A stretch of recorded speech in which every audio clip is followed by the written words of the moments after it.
Turarisanga mu butumwa bwiza bwanditswe na Marko. Nous la trouvons dans l'évangile selon Marc. Ibice 10 umurongo wa 46 kugeza kuri 52.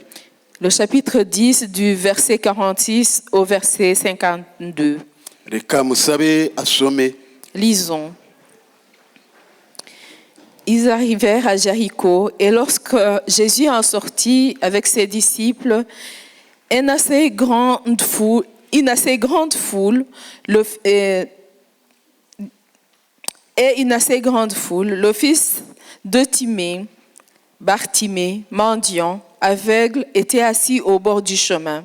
Il entendit ce que c'était Jésus de Nazareth et il se mit à crier: « Fils de David, Jésus, aie pitié de moi. » Plusieurs le reprenaient pour le faire taire, mais il criait plus fort, beaucoup plus fort, disant: « Fils de David, aie pitié de moi. » Jésus s'arrêta et dit: « Appelez-les. » Ils appelèrent l'aveugle et en lui disant: « Prends courage, lève-toi, il t'appelle. » L'aveugle jeta son manteau et se leva d'un bond, vint vers Jésus. Jésus, prenant la parole, lui dit: « Que veux-tu que je fasse ?» « Rabouni, lui répondit l'aveugle, « que je recouvre la vue. » Et Jésus lui dit: « Va, ta foi t'a sauvé. » Aussitôt, il recouvrit la vue et suivit Jésus dans les chemins. Amen. Amen. Reka dusome no mu rwandiko rwa Yakobo igice cya mbere umurongo wa 13 kugeza kuri 15. Lisons aussi dans l'épître de Jacques, chapitre 1er, à partir du verset 13 au verset 15.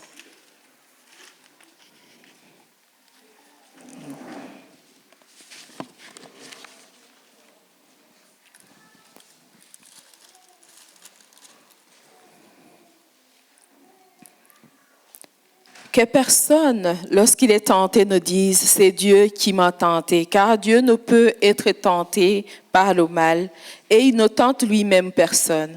Mais chacun est tenté quand il est attiré et amorcé par sa propre convoitise. Puis la convoitise, lorsqu'elle a conçu, enfante le péché, et le péché étant consommé, produit la mort. Amen. Aya niyo magambo tugiye kuganiraho muri uyu mwanya. C'est les paroles que nous allons partager en ce moment. Ariko mbere yuko tuyaganiraho mureke tubanze turuhuke gatoya. Mais avant d'en parler, prenons d'abord un souffle, respirons d'abord. Mbabwire ku nkuru nziza nigeze numva. Et je vais vous raconter une bonne nouvelle que j'ai déjà entendue. Ariko iraza no kudufasha kumva cyane ibyo tugiye kuganira. Et qui va nous aider à comprendre ce que nous allons dire. Nasomye igitabo kitwa Lusado Sundar Singh. J'ai lu un livre qui s'appelle Lusado Sundar Singh. Ni igitabo cyanditswe n'umugabo w'umuhinde. C'est un livre qui a été écrit par un Indien. Uwo mugabo yabayeho igihe kinini atakijijwe. Il a vécu longtemps sans être sauvé. Ariko kubw'ubuntu bw'Imana aza gukizwa. Mais par la grâce de Dieu, il a été sauvé. Yanditse rero inkuru nyinshi cyane zigaragaza ubuhamya bwe. Et il a écrit beaucoup d'histoires qui racontent son témoignage. Ariko muri icyo gitabo naje gusangamo n'indi nkuru nayo yantangaje cyane. Mais dans ce livre, j'y ai trouvé une autre histoire qui m'a surpris. Yavuze ko mu gihugu cyabo hari abasore babiri biganye. Et il disait que dans leur pays, il y avait deux jeunes qui avaient étudié ensemble. Barigana kuva amashuri abanza kugeza muri kaminuza. Qui avaient étudié ensemble de la maternelle jusqu'à l'université. Bari inshuti cyane kandi baratsindaga neza. Ils étaient amis et ils réussissaient tous les deux. Igihe kigeze barangije babonye diplôme zabo. Après avoir étudié en recevant leur diplôme, umwe muri bo yagize umugisha ahita abona akazi. Un d'entre eux a trouvé un travail. Undi amara igihe kinini cyane nta kazi yari yabona. Et l'autre n'a pas trouvé de travail. Ahagiye hose gusaba akazi bakamubwira bati ntagahari.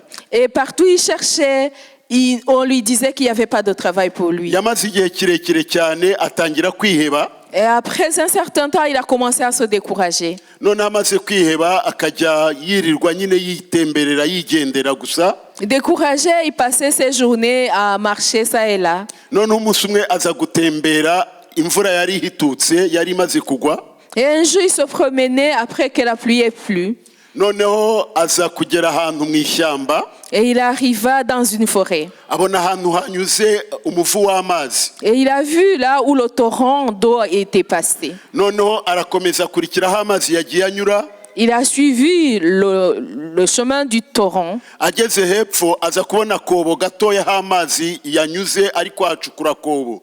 Et il a trouvé à un certain moment un trou par où l'eau était entrée et il avait fait un trou. yitegereje aza kubonamo harimo utuntu tw'utubuye. Et en regardant dans ce trou, il a vu de petites pierres. abona ni amabuye ariko ntiyamenya ayo ariyo. Il a vu ces pierres, il n'a pas fait attention, il n'a pas su c'était quoi. Il s'est courbé, il a ramassé ces petites pierres, il les a observées ariko ntiyayamenya. et il n'a pas reconnu. arakomeza arigendera ariko ayafite mu ntoki. Il a continué à marcher en ageze imbere ayant gatoya ces pierres dans ses mains. aza kubona igiti kinini cyane Et arrivant devant, il vit un grand arbre cyari kirimo ibyari by'inyoni.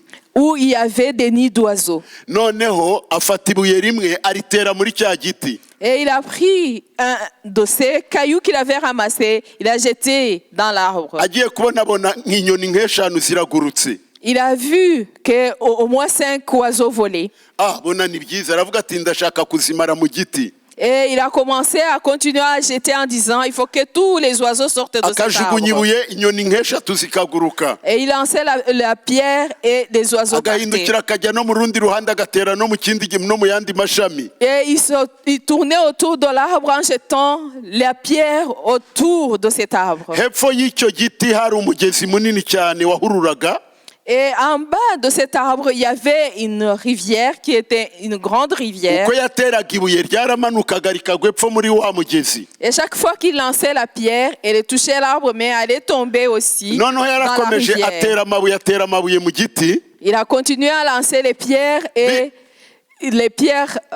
oui, il a continué à lancer les pierres sur l'arbre. noneho aza kugera ubwo abona nta nyoni n'imwe ikiri kuvamo, zose yazirangijemo. Et il a vu qu'il n'y a plus d'oiseaux qui sortaient de cet yari arbre. asigaranye utubuye dutatu gusa. Il ne lui restait que 3 pierres. noneho arakomeza arigendera. Et il a continué son chemin. ageze imbere gatoya yinjiye mu muhanda. Arrivant devant sur la route, agiye kubona abona imodoka iraje imuhagaze iruhande. il a vu une voiture qui s'arrêtait à sa hauteur. havamo umusore mwiza wambaye neza cyane. Et de cette voiture est sorti un jeune homme bien habillé. araza amusekera amuramutsa.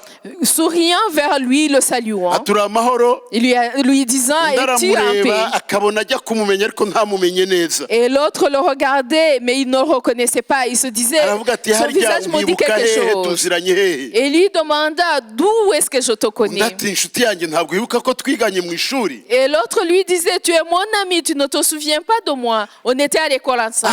undi ati ndabyibutse koko ni kanaka ndakwibutse. Et l'autre lui dit, oui, je me souviens, c'est toi, je me souviens de toi. ati none se ubu ngubu usigaye uba heweho. Et il lui a demandé, où est-ce que tu vis maintenant? undi aramubwira ati nsigaye nkora muri ya kampani nini cyane ya yindi baha n'aha gutya. Et l'autre lui a dit, je travaille dans telle compagnie, la grande compagnie qui est située à tel endroit. ati n'iyi modoka ni imodoka nyine nkoresha mu kazi kandi bimeze neza cyane. Et cette voiture, c'est la voiture professionnelle. noneho mugenzi we aramubaza ati none se wowe usigaye ukora hehe. Et l'autre lui a demandé, toi, où est-ce que tu travailles? aramubwira ati njye kuva twava mu ishuri nta kazi nabonye. Et il lui a répondu, malheureusement, depuis qu'on a quitté l'école, j'ai pas encore eu de travail. ariko uko yari ari kuvuga ubwo yari afite twa tubuye dutatu ari kudukinisha mu ntoki. Et quand il parlait, il avait toujours ces 3 petites pierres qu'il jouait avec dans ses mains. noneho mugenzi we aza kumubwira ati ariko icyo ni icyo ufite. Et l'autre lui a dit, mais c'est quoi que tu as comme pierre? aramubwira ati si amabuye se. Il lui a dit, ce sont des pierres, ati des nyereka ndebe. cailloux. Il lui a dit, montre-moi. arayafata Il a pris. ati aya mabuye wayakuye he. Il lui a demandé d'où tu as trouvé ces cailloux. Est-ce que tu reconnais ces ati no ni cailloux? amabuye gusa nta kindi. Et l'autre lui a dit, ce ne sont que des pierres. noneho aramwibutsa aramubwira ati uribuka tuba mu ishuri Et l'autre lui a dit, tu te souviens quand on était à l'école? igihe bajyaga batwigisha amabuye yitwa diyama.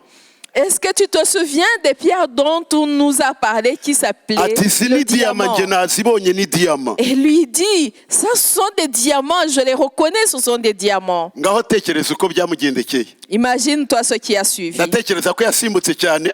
J'imagine qu'il a sauté de joie. Ahubwo yahise yumva nyine bimurenze biramuyobera. Il n'a pas sauté de joie, mais il n'a pas compris en fait. Atangira guhinda imishyitsi cyane. Il a été confus, il a commencé à trembler. Il est descendu tout yicara doucement hasi yifata mu mutwe. et s'est assis par terre. Mugenzi we amukora ati bigenze Se bite. tenant sur la tête, son frère qui vient lui demander qu'est-ce qui se passe. Ndakubwira ko ufite diyama none ugatentebuka gutyo. Je te dis que tu as des diamants en main, tu commences à te décourager. Aramubwira ati reka sha. Il lui dit, laisse-moi tranquille. Ati burya hari uzapfa adakize kwera. Et il y en a qui mourront pauvres. Ati amabuye nk'aya ngaya nari mfite amashyi yuzuye. Et il lui dit, j'avais de grandes poignées de ces pierres-là, de ces None wayashyize cailloux-là. hehe? Et l'autre lui demande, Ati où est-ce que tu les inyoni. as mis? Et l'autre lui a dit, j'ai lancé à des oiseaux. Ati reka tujye kureba aho ngaho wayateye inyoni. Et ils sont partis voir là où il a lancé les cailloux. Ati no, ati ntabwo dushobora kuyabona kuko nayateraga nkumva riguye mu mugezi kandi umugezi urahurura cyane wayatwaye. Et l'autre lui expliqua qu'il lançait les cailloux et les cailloux, il les entendait tomber dans la rivière et c'était une rivière torrentielle. Mugenzi we aramureba Et l'autre l'a observé. aramubwira ngo Imana yari yakugendereye. Il lui a dit, Dieu t'avait visité. Yari yakugendereye cyane Dieu t'avait visité kandi yari abondamment. yakuzaniye umugisha. Et il t'avait apporté la bénédiction. Ariko birumvikana ko umugisha wawe uteye inyoni. Mais ça se comprend que la bénédiction, tu l'as lancée aux oiseaux. Tugiye kuganira ku ijambo rivuga ngo kanguka igihe cy'umugisha kitagucika. Et nous allons parler d'une parole qui dit, réveille-toi pour que le moment de bénédiction ne t'échappe pas. Mbwirira mugenzi wawe ngo kanguka igihe cy'umugisha kitagucika. Dis à ton frère, à ton voisin, réveille-toi pour que le moment de bénédiction ne t'échappe.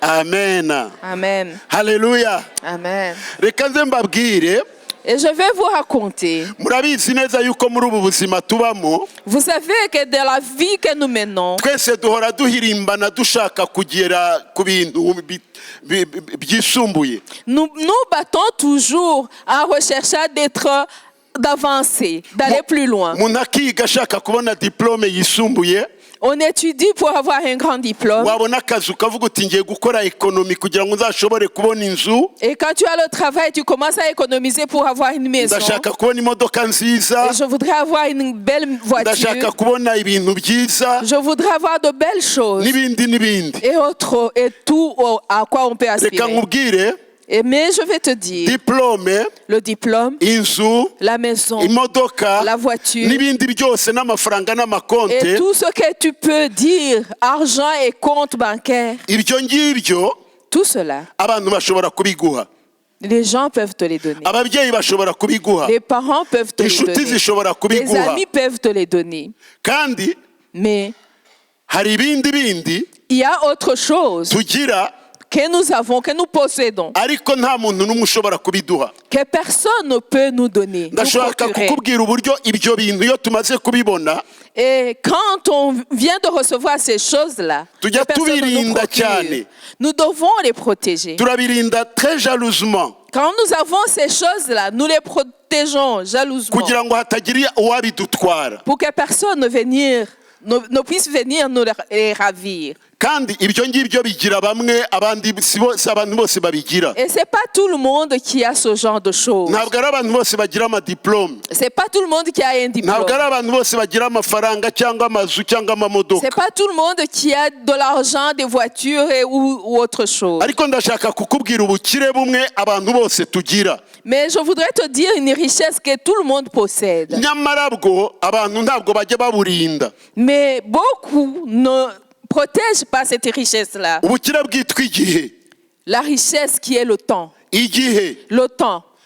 navuze ngo amafaranga n'amazu n'amamodoka inshuti n'ababyeyi bashobora kubiguha, J'ai dit que l'argent, la richesse, la maison, les voitures, les amis, même la famille peuvent te les donner. ariko igihe, Mais le temps, igihe cyo kubaho, Le temps de nta vivre. wundi muntu n'umwe ubaho ushobora kukiguha. Personne ne pourra te donner le temps de Mfite abana vivre. nkunda cyane, J'ai des enfants que j'aime beaucoup. mwakire n'intashyo zabo. Et ils m'ont donné des salutations Mfite pour n'umugore vous. nkunda cyane, Et j'ai une femme que j'aime beaucoup. kandi nawe arankunda rwose. Et elle m'aime beaucoup Mu aussi. gitondo yanyandikiye message ngo mbaramutse. Et ce matin, elle m'a envoyé un message me disant de vous saluer. Ariko nubwo ankunda cyane, Même si elle m'aime beaucoup. iminsi Imana yanyandikiye Les jours que Dieu m'a destiné, nirangira, quand ça sera fini, ntabwo sheri wanjye azavuga ngo reka Mana mugabanyirizeho kuyo nari nsigaranye. ma chérie ne viendra pas dire Dieu permet que je puisse compenser ces jours en lui donnant certains de Ni miens. ukuvuga ngo iminsi yanjye nzaba nayirangije. Ça veut dire que mes jours seront terminés. Abana banjye nabyaye kandi nkunda, Mes enfants que j'ai mis au monde et que uwashaka j'aime, uzaba arangije iminsi ye, celui qui aura terminé ses nubwo jours, mbakunda, même en les aimant tant, Imana inambwiye ngo wowe nzaguha imyaka 120, et même si Dieu me disait que je te donne 120 ans ntabwo de vie, mfite uburyo bwo kuvana imyaka 5 ku myaka yanjye ngo nyihe umwe mu bana banjye. je n'ai pas les moyens de prendre 5 ans et les donner à un de mes enfants. Igihe cy'umuntu Et le temps de grâce, ni igihe gitangwa n'Imana. c'est un temps que Dieu donne. Nyamara abantu benshi cyane Mais beaucoup de gens ubwo butunzi barabwandarika, négligent cette richesse-là. ntabwo bajya bamenya kubucunga nk'uko ducunga amazu n'amafaranga n'amadiplome. Ils ne la protègent pas tel que nous protégeons nos voitures, nos richesses, nos diplômes et compagnie. Nyamara iyo bitambutse Mais quand tout cela passe, ntabwo twongera kubibona. nous ne les voyons plus. Ijambo ry'Imana muri Zaburi 90 umurongo wa 12 La parole de Dieu dans Psaume 90, le verset 12, haravuga ngo utwigishe kubara iminsi yacu, il est dit que tu nous apprennes à compter nos jours uburyo butuma dutunga imitima pour y'ubwenge. que nous ayons des cœurs sages. Ngiye kubabwira rero umuntu we washoboye kubara igihe cye neza kandi akirinda kugipfusha ubusa. Et je vais vous parler de quelqu'un qui a su gérer son temps et qui a veillé à ne pas le perdre en vain. Ariko nawe tukiri aho ngaho, Mais en même temps, en étant sur ce point, ubanza utekereze niba igihe cyawe ujya ukirinda neza. réfléchis et vois si tu gères bien ton temps. Urebe niba iminsi Imana yaguhaye ujya uyicunga neza utajya uyipfusha ubusa. Regarde si tu ne perds pas tes jours que Dieu t'a donnés. Erega iminsi Imana yatwandikiye nyigereranya na za diyama. Les jours que Dieu nous a donnés à vivre, je les compare à ce diamant. Kandi benshi izo diyama bajya bazitera inyoni. Et beaucoup jettent ces diamants contre les oiseaux. Hari uruzi rwitwa iminsi, Et il y a la rivière qui s'appelle les jours. uruzi rw'iminsi rujya rutembana izo diyama. La rivière de jour coule avec ces diamants. Kandi iyo zigiye ntabwo ushobora kuzirekupera. Et quand ils sont partis, ils sont perdus. Mbwirira mugenzi wawe ngo rinda diyama zawe neza. Dis à ton frère de veiller sur ces diamants. Haleluya. Amen. Ndabona mwacecetse cyane, Je vois que vous êtes tous sages. ariko turaza kujyana tu. Mais à un moment donné, on va Yesu se nabahe umugisha. rejoindre. Que Jésus vous bénisse. Amen. Amen. Twasomye inkuru y'umugabo witwaga Bartimayo. Nous avons lu l'histoire de Bartimée. Uyu mugabo yari yaragize ingorane avuka ari impumyi. Cet homme était né aveugle. Impumyi murazizi. Vous connaissez les aveugles. Umuntu uvutse ari impumyi aba ari umuntu ufite ikibazo gikomeye. Celui qui naît aveugle a un gros souci. Mu kinyarwanda cyiza dusigaye tuvuga ngo yavukanye ubumuga bwo kutabona. Et au Rwanda, on dit il est né avec l'handicap de ne pas voir. Kubera yuko n'uyu mwisi impumyi rimwe na rimwe bari kumusuzugura. Parce que quand tu l'appelles aveugle, c'est comme si tu le méprisais. Umuntu rero wavutse afite ubwo bumuga bwo kutabona bafite ingorane. Et celui qui est né avec cet handicap de ne pas voir a Bartimayo des niko yari soucis. yavutse. Et c'est ainsi que Bartimée était né. Hano bafite uburyo impumyi cyangwa se bavutse batabona babafasha. Ici, il y a les moyens d'aider les aveugles. Hirya no hino bafite uko bagenda babafasha, De différentes façons et partout, on les bakabigisha aide. no kuba basoma inyandiko zabo, Et on leur apprend à lire par leur écriture spéciale. bakabigisha n'uburyo bashobora kugenda ubabonye mu muhanda akaba yamenya ko batabona.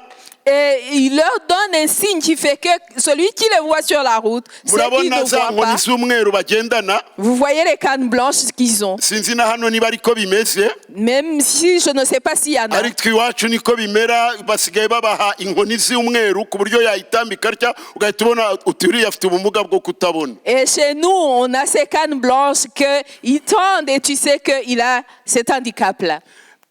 Kera mu bihe bitambutse Dans les temps passés, wasangaga bashobora no kumuhereza inkoni isanzwe, et on pouvait même lui donner un bâton normal. bagafata umwana wo mu muryango utagira akazi yakora, On prenait un enfant qui n'avait rien à faire. bakamumuha akaba ariwe uzajya ugenda amurandata. Et cet enfant devait le prendre comme guide. Uwo mwana rero umurandata Et cet enfant qui ntabwo était ashobora guide, kumugeza kure iyo we atazi, il ne peut pas l'accompagner plus loin là où l'enfant ne connaît pas. amujyana nyine aho ashobora kumenya, Il pouvait l'accompagner jusque là où il pouvait. akagenda akamwicaza ahantu. Il pouvait le faire asseoir quelque Bene part. abo bantu kenshi batungwaga no gusabiriza. Et en général, les aveugles vivaient de mendicité. Bartimayo nawe niko yari ameze. Et Bartimée était comme ça. Umwana wamurandataga yaramujyanaga akamwicaza ku muhanda ku Cet nzira, enfant qui le guidait, l'accompagnait et le faisait asseoir du côté akamwicaza aho de la rue. ngaho. Et il le faisait asseoir. Umva uko Bibiliya yatubwiye Mais écoute ce que la Bible nous a ngo dit. Bartimayo yari yicaye ku nzira. Bartimée était assis au bord de la rue. Ijambo ry'Imana riratubwira ngo Yesu Kristo niwe nzira. Et la parole de Dieu nous dit que Jésus-Christ est le chemin. Hari abantu bajya bicara ku nzira ariko ntibajye mu nzira. Il y en a qui s'asseyent au bord de la rue, mais qui n'entrent pas dans la rue. Nicaye hano Si je m'asseyais bakambwira ngo ici, umuhanda ujya Liège ngo n'uyu n'uyu, et comme on dit, la route qui va à Liège, c'est celui-là ou celui-là. nirinze kwerekana icyerekezo kuko ntahazi. Je ne saurais pas vous dire c'est dans quelle direction. Naranahanyuze ariko ibyerekezo by'ino byaranshanze. J'y ai passé, mais je ne sais pas m'orienter ici. Nanze kuvuga ngo Liège ngo hariya mutaza guseka. Je n'ai pas voulu dire Liège par là pour ne pas vous faire Ariko rire. bandangiye neza umuhanda ujya Liège, Mais si on me montre correctement la route qui mène noneho vers nkagenda Liège nkicara hafi y'umuhanda, et que je m'asseye au bord de la ntabwo route, bisobanura yuko ndi mu muhanda ujya Liège. ça ne veut pas dire que je suis dans Nicaye la ku muhanda route qui ujyayo, va vers Liège. Je ariko suis à ntabwo côté ndi mu de muhanda la neza route, njyayo. mais je ne suis pas dans la route qui y va et je n'y vais Hari pas. abantu bicaye ku nzira, Il y en a qui se tiennent sur le chemin, ariko kwicara ku nzira bitandukanye no kwicara mu nzira, mais s'asseoir à côté cyangwa du chemin, bitandukanye no kugendera mu nzira. c'est différent de marcher dans le chemin.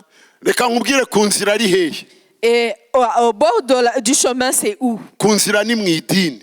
Au bord du chemin, c'est dans la religion. Hari abantu bicara gusa mu idini. Il y en a qui sont assis dans la religion. Reka mbabwire bashobora kuza bakicara no muri korali, Et ils peuvent s'asseoir même dans la chorale. bashobora no kuza bakicara no mu ba evangeliste, Ils peuvent même s'asseoir parmi les évangélistes. bashobora gukora n'imirimo myinshi cyane, Ils peuvent faire beaucoup de choses. ariko iyo batari muri Yesu Kristo Mais tant qu'ils ne sont pas en Jésus-Christ, bagereranywa n'abicaye ku nzira. ils sont comparables à ceux qui Naho sont bazagera. assis au bord de la route. Yesu Ils naza n'arriveront gutwara nulle part. itorero Quand Jésus viendra chercher son église, azabasanga nyine bicaye aho ngaho, il les retrouvera bicaye mu assis là. idini, Ils sont assis dans la bicaye mu religion. mirimo Ils y'idini, sont assis dans les œuvres ariko ntabwo de la bigeze bajya religion. mu gakiza Mais nyakuri. ils ne sont jamais rentrés dans Kujya mu le nzira salut ni sincère. ukwinjira mu Et gakiza.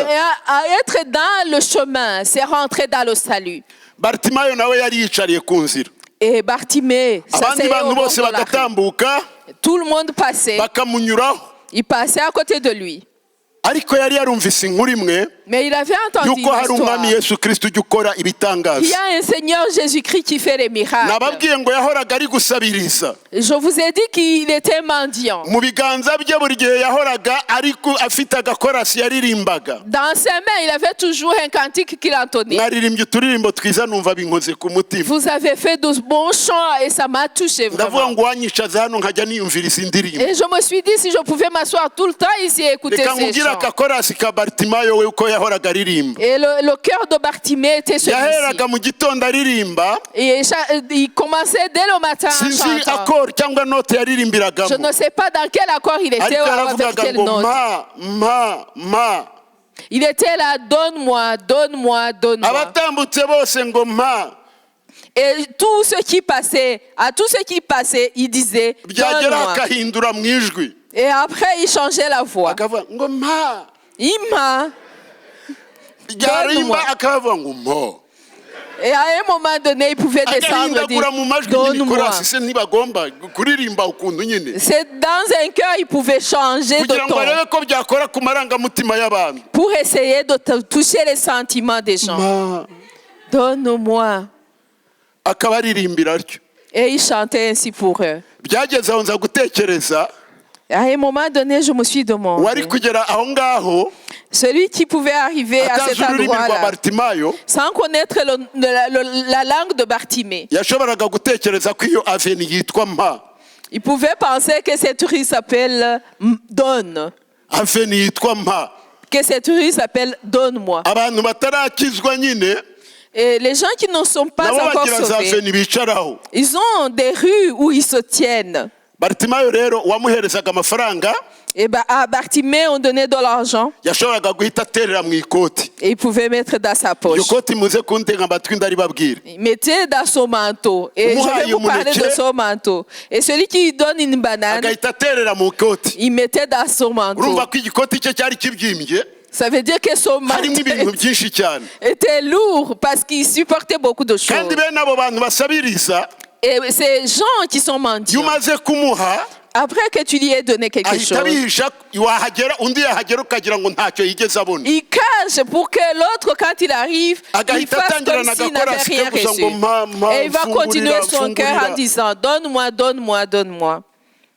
Ukaba wamugirira impuhwe ukavugira ngo kuva mu gitondo nta kintu bigeze bamuha. Tu as pitié de lui et tu lui donnes comme s'il n'avait Ndaza rien reçu kubikubwiraho depuis le nabyo. matin. Je vais t'en parler plus tard. Umunsi umwe rero yumva yuko wa mugabo Yesu ujya ukora ibitangaza atambutse. Et un jour, il a entendu que ce homme Jésus-Christ qui fait des miracles vient de passer. Ahindura ikorasi. Il a changé de cœur. None ntiyavuze ngo mpa. Il n'a pas dit donne. Yaravuze cyane ngo Yesu mwene Dawidi mbabarira. Il a crié en disant, Jésus, fils de David, aie pitié de moi. Yesu mwene Dawidi mbabarira. Jésus, fils de David, aie pitié de moi. Yesu aramwumva.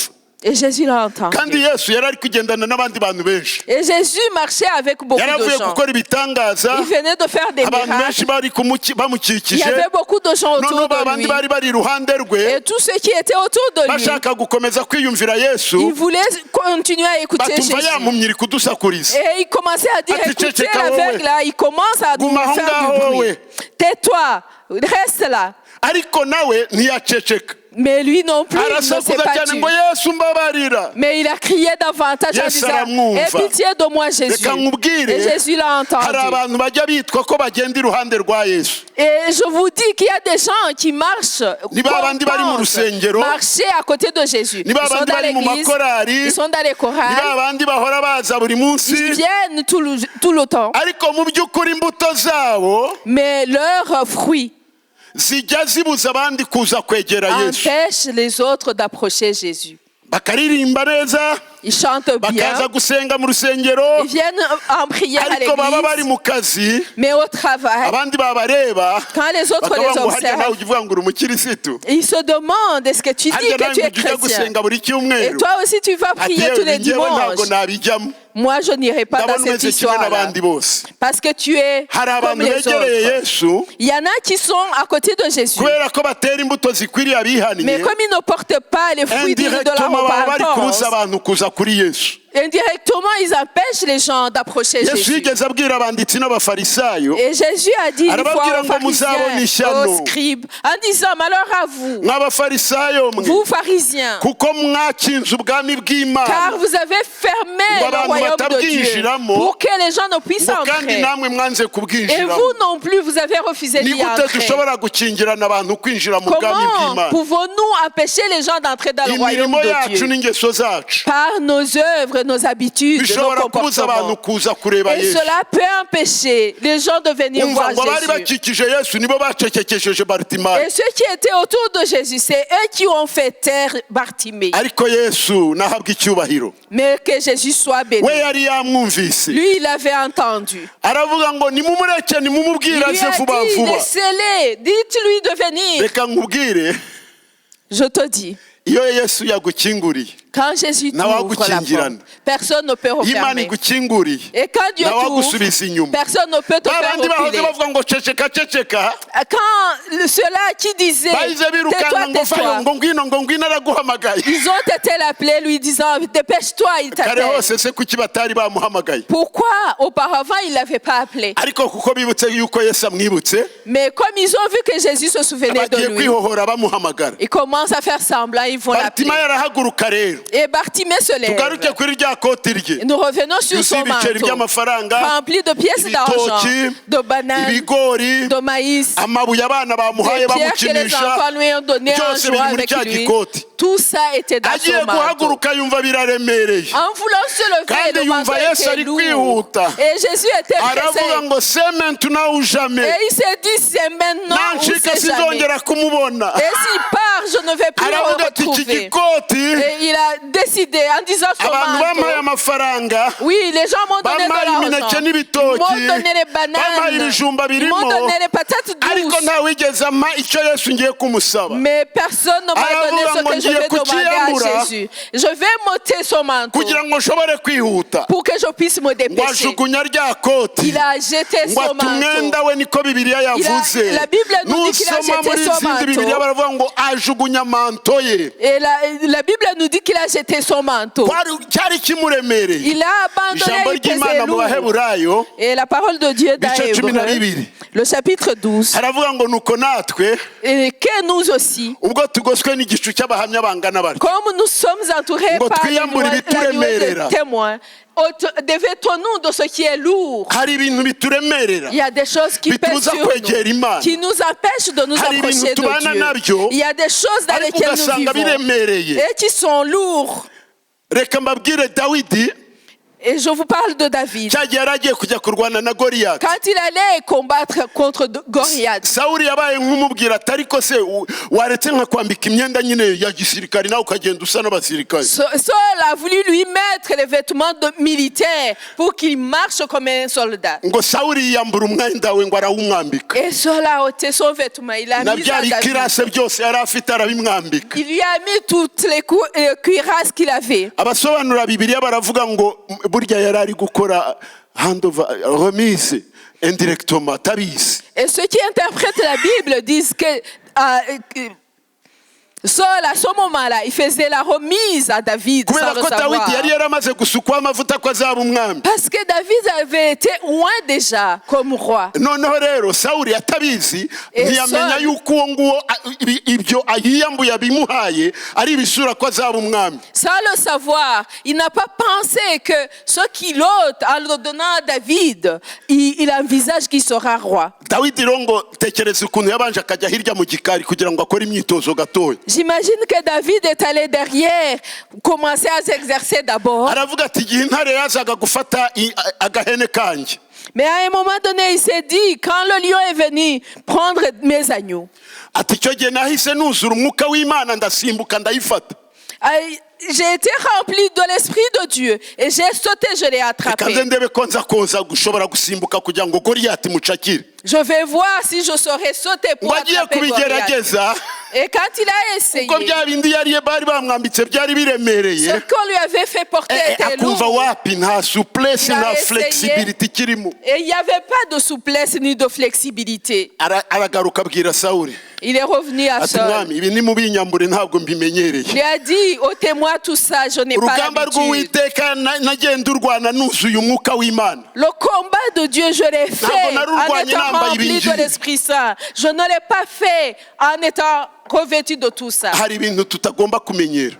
Il y a des choses dont nous ne devons pas nous Twiyambure habituer. ibituremerera. Nous devons nous ôter de tout Ntabwo ce qui dushobora pèse sur gukorera nous. Imana twambaye irari. Nous ne saurons pas servir Dieu en ayant la convoitise. Ntabwo dushobora gukorera Imana twambaye ibinyoma. Nous ne pouvons pas servir Dieu en étant mensongers. Hari abantu rero basigaye babimenyera. Et les gens s'habituent à tout cela. Bagakorera Imana, Ils servent Dieu. bagashaka kugendera mu nzira y'Imana. Ils veulent marcher Ariko nta kintu na dans kimwe le basize chemin de inyuma. Dieu sans avoir Byose ôté quoi que ce barabizanye. soit. Ils ont apporté tout. Bakabigendana Ils marchent avec. mu murimo w'Imana, Dans l'œuvre mu de nzu Dieu, y'Imana. dans la maison de Ariko Dieu. ibyo ni ibituremerera. Et tout cela, c'est ce Muvuge qui ngo pèse non. sur nous.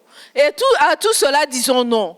tuvuge ngo ibi biraturemereye Et disons tout cela pèse sur nous. tubyiyambure Et autant niba tout cela. dushaka kugendana na Yesu Et si nous voulons marcher hari ibyo avec tugomba Jésus, kwiyambura il y a des choses dont niba nous devons dushaka nous ibitangaza dévêtir. by'Imana Et si nous cherchons ibyo les tugomba miracles kwiyambura. de Dieu, il y a des choses que nous devons nous dévêtir. Bartimayo yashakaga igitangaza Et Bartimée cherchait un ngo miracle. yiyambura cya gikoti cyari kiremereye Et il s'est dévêti de son nta nubwo manteau. icyo gihe yakeneye ya nkoni yo kumuranda Il n'a pas eu besoin de Yahise sa yihuta. canne. Il s'est levé ngo ageze imbere ya Yesu yumvaga aho Yesu ari et il entendait par amugera où imbere Jésus Yesu aramubwira était. ati Et quand il est hagarara arrivé à nakubonye Jésus, il lui a dit, je t'ai vu, Urashaka ko arrête-toi. ngukore- Tu veux que je fasse quoi pour toi?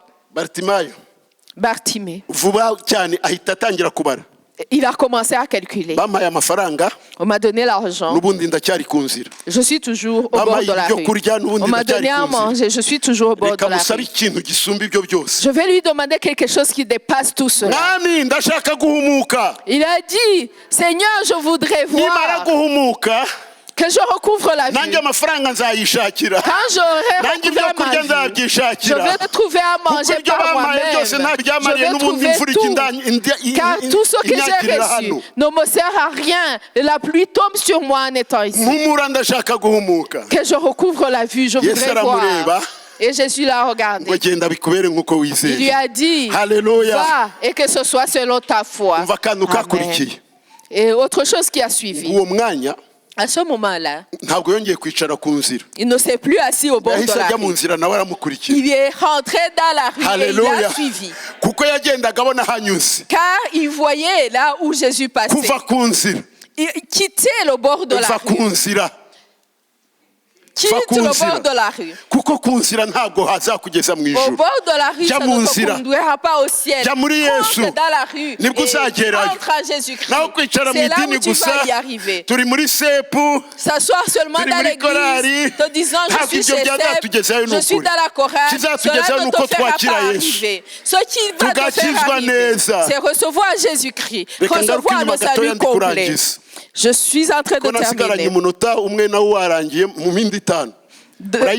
Permettez-moi d'avoir 5 minutes de 5 plus. minutes murakoze cyane Merci. ndabashimiye ko muyimpaye Merci pour les 5 minutes. tugaruke inyuma gatoya Revenons un peu en arrière. rya koti yari yambaye muzi icyo rishushanya Est-ce que vous savez ce qu'illustre son manteau qu'il portait? rishushanya kamere muntu Ça illustre la nature humaine. muri kamere muntu habamo ikintu cya egoisme ikintu cyo kwirebaho Dans la nature humaine, il y a l'égoïsme. mpa Donne-moi. ibintu byose bibi byanjye Que tout soit à moi. hari abantu babaho muri stade ya development y'umwana hari ahantu agera ibintu byose akabyiapproprier akumva ari ibye Dans un stade de développement d'un enfant à un certain âge, il arrive à un point où il voit que tout lui appartient. hagati yo mu myaka 2 n'imyaka 3 ine gutyo Entre 2 et 4 ans, uzajya usanga umwana avuga ngo ikintu cyanjye un enfant dit ça c'est à moi. niyo agiye kuvuga papa aravuga ngo papa wanjye Et quand il parle de son père, il dit mon kuko père à atekereza ko moi. avuze papa abandi bamumutwara Parce qu'il pense qu'en parlant de Attends, papa où dit papa seulement, wanjye? les autres vont la voir. Mama wanjye. Mais c'est mon papa à moi, Igitabo ma cyanjye. mère à moi, mon Uburiri livre à moi, bwanjye. mon lit à moi. nge Moi. hari abantu rero no mu buryo bw'inzira y'Imana Et il y a des gens aussi Kubera dans iyo le kamere chemin de irabase, Dieu, à cause de la usanga ibintu nature byose charnelle qui les garde, n'ibyanjye mpa ils veulent tout avoir muri ya chorus. et ils disent donne-moi, kuko donne-moi. batakijijwe Ils nyine chantent son cœur parce qu'ils n'ont pas été usanga bahora sauvés. baririmba ngo mpa Et ils chantent tout le temps, donne-moi, mafaranga. donne-moi, donne-moi l'argent. baguha ngahe kugira ngo unyurwe Combien on peut te donner pour être content? mpa abakobwa beza Donne-moi les jolies filles. ukeneye bangahe kugira ngo ugarire Tu as besoin de combien pour Abagabo que ce soit benshi. une action de grâce? Ni Donne-moi bangahe des bazakumara hommes. irari Combien d'hommes Amazu vont menshi. côté la convoitise? Donne-moi beaucoup de maisons. inzu nyinshi kuzageza ryari Avoir beaucoup de maisons jusqu'à korasi quand? gusa mpa Mais ce cœur Non. de donne-moi, donne-moi, Ma. donne-moi, mpa donne-moi. batuye kuri ya vini Ils habitent sur cette rue. satani ubarandata rero Et Jésus, excusez-moi, Satan qui les sert comme guide, afite agakoni abarandatisha il a un bâton pour les mu guider. gitondo ajya abasanga Le matin, il les visite, akababyutsa il les réveille. ati muzehe byuka Il dit, Lève-toi. wa mpumyi we byuka tugende Aveugle, lève-toi, on y Akamujyana. va. Et il l'accompagne. akamujyana kuri ya veni yitwa Il mpa va l'accompagner sur le bord de la route qui s'appelle akirirwa avuga ngo Donne-moi. mbega umukobwa mwiza we Et il va commencer à dire quelle jolie fille. wa uriya mukobwa we Et si je pouvais la wa uriya voir. musore we Et si je pouvais voir ce mbega garçon. imodoka nziza we Et quelle belle voiture. inzu nziza we Quelle belle maison. mama Donne-moi, donne-moi, donne-moi. bibiliya yatubwiye ngo Mais la Bible nous umuntu dit, niyoshywa gukora icyaha si quelqu'un est tenté, ngo ntakavuge ngo imana niyo inyoheje qu'il ne dise pas que c'est Dieu qui l'a ngo ahubwo tenté. umuntu agira irari Mais l'homme a la convoitise. iryo rari niryo rigereranywa na ya nkoni satani arandatisha abantu Et cette convoitise est comparable à ce bâton par lequel Satan vous guide. Et quand tu n'es pas encore sorti de cela, Satan le ramène. Il le ramène, tiens, viens, on y va. ariko hakujyanyuze hariho Mais tu sais où il te conduit? akakujyana Il te conduit. akakwicaza aho ngaho Il va te faire asseoir ukajya là. wirirwa ibintu byose wumva byose byakuzaho Et tu es là en train d'avoir la convoitise, voulant tout pour toi. yakobo yanditse aravuga ngo Et Jacques, en écrivant, irari mu muntu rijya ritwita il dit que la convoitise est comme une grossesse. rigatwita rikaba rinini cyane Et elle croît comme une grossesse. rikaba ryinshi cyane Et ça se développe. ku buryo umuntu adashobora kwikontorora On ne sait plus se contrôler. ngo kandi iryo rari Et à la fin, cette ngo iyo rimaze kuba convoitise, ryinshi cyane quand elle devient ngo trop rijya grande, ribyara icyaha elle enfante le péché. umuntu rero akajya agenda nyine afite ibyana by'ibyaha Et quelqu'un marche avec des enfants de péché. reka mbe nkubwire nta cyaha kiba ikinege Et aucun péché n'est jamais unique.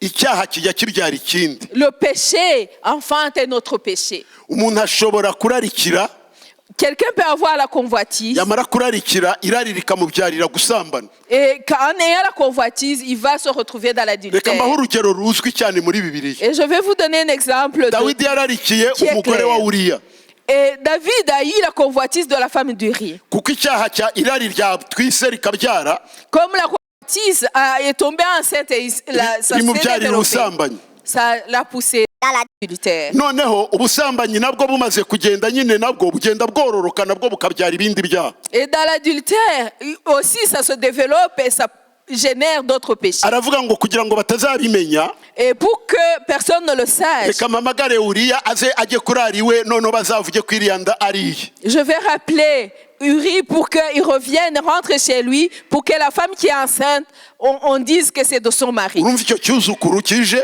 Et vous comprenez qu'il y a un petit enfant qui est né, cyitwa ikinyoma qui est le mensonge. noneho abonye bidashobotse Et quand il a vu que ce n'était pas possible, aravuga ati umva rero ubwo yanze kuryamana n'umugore kugira ngo bizamwitirirwe comme il a refusé de coucher avec sa femme pour que la grossesse soit reka pour lui, mugambanire je vais commencer à comploter atuma contre ku lui. mugaba w'ingabo Il a envoyé un messager ati au muzamushyiraho akomeye commandant. Dites-lui, mettez-le sur le front, là où c'est dur. nimubona urugamba rukomeye muzamwitaze bamwice Et quand le front sera plus dur, écartez-vous qu'on le tue. urumva icyo cyuzukuruza cyitwa kugambana Et vous comprenez qu'il y a un arrière, un petit enfant qui est le complot. noneho nyuma yaho uriya arapfa Et Uri est mort. byahereye hehe Et c'est fini comment? ku irari Et ça a commencé par où? Par la convoitise. irari rirabyara La convoitise a enfanté. ibindi birabyara Et ce qui a été enfanté a enfanté nta encore. cyaha kigenda ari ikinege Jamais le péché n'est unique. niwemerera icyaha kimwe ko cyinjira mu mutima wawe Si tu acceptes qu'un seul péché rentre dans ton cœur, ujye umenya yuko n'ibindi byinshi bigiye gukurikirana sache aussi qu'il y aura d'autres péchés qui vont kuko suivre. icyaha ntikijya cyemera gutura cyonyine Car le péché n'accepte pas de vivre icyaha seul. gishaka ibivandimwe Le péché recherche ses frères. icyaha gishaka ibindi byinshi cyane bikigaragira Le péché recherche d'autres péchés qui viennent là. ibindi bikesikoruta kugira ngo Il a ugagende besoin des autres péchés pour être escorté. niwumva icyaha cyaje Et quand tu sens qu'il y a le péché, ujye uvuga ati ubu ngubu ngiye kugira ishyano kuko ngiye kugwiza ibyaha muri jyewe sache que, dis-toi, malheur à moi, car j'ai des péchés qui vont venir à jya moi. wihana vuba vuba Repends-toi directement. ndarangije Je termine.